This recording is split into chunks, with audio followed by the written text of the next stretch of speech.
Ол ақшаңды мен азыр қайтармай. Саған айттым ғой мен. Түзде мал сатып, сөгезде қайтарып берем ақша.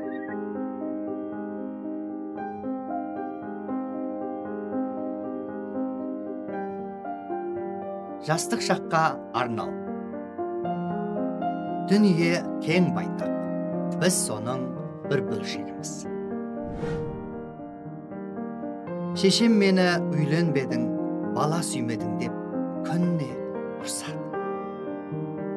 Ал үйдегі итімізді жер көкті бұлғадың, күшіктеуіңді қоймадың деп тағы налиды.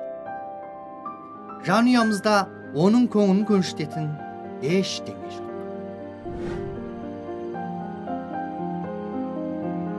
Өмірімде тұңғыш рет баспаналы болдым. Көне үйдің қожайынымен қатынасым өте жақсы. Ол менің жақсы досымның балдызының жақсы досының әкесі. Сенімді кісі.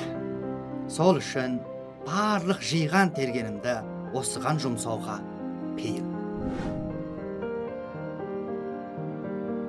Әрбір адамның көңілінде арман мен үмітке тола өзіне тән кеңістік.